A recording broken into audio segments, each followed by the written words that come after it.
தமிழுக்கும் என் முதல் வணக்கம். மங்கையராய் பிறப்பதற்கே நல்ல மாதவம் செய்திடல் வேண்டுமா என்றார் கவிமணி.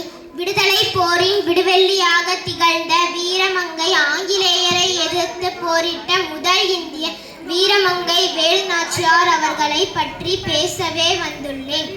இவரது தந்தை மன்னர் செல்லமுத்து சேதுபதி, தாயார் சகாந்தி முத்தாதாள் ஆவார். சிலம்பம், குதிரை ஏற்றம், வாள்வீசு போன்ற வீரக்கலைகளில் பயிற்சி பெற்றார். 1746இல் சிவகங்கையின் மன்னரான முத்துவடுகநாதரை மணந்து பட்டத்து ராணியானார். தடைகள் பல வந்தாலும் அதை கண்டு அஞ்சாமல் துணிந்து நின்ற பெண்ணியத்தின் பெருமை தமிழகத்தின் அடையாளம்.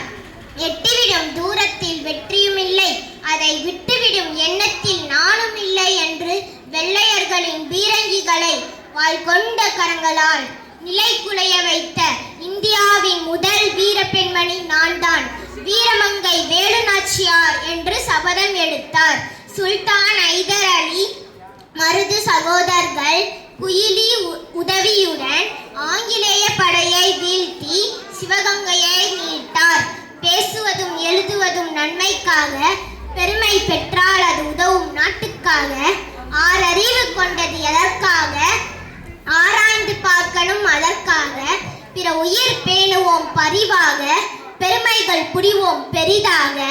வீரமங்கை பற்றி பேசுவதற்காக வாய்ப்பு கிடைத்தது வரமாக, பயன்படுத்தினேன் முறையாக. வணங்கி முடிப்பதே தமிழின் அறம், வணங்குவது என்கிற கரம். உலகம் உள்ள நாள் வரைக்கும் வீரமங்கை வேலுநாச்சியாரின் புகழ் மணக்கும். விடை பெறுகிறேன் என் பேச்சை நிறுத்தி, வாய்ப்பளித்தமைக்கு நன்றி செலுத்தி.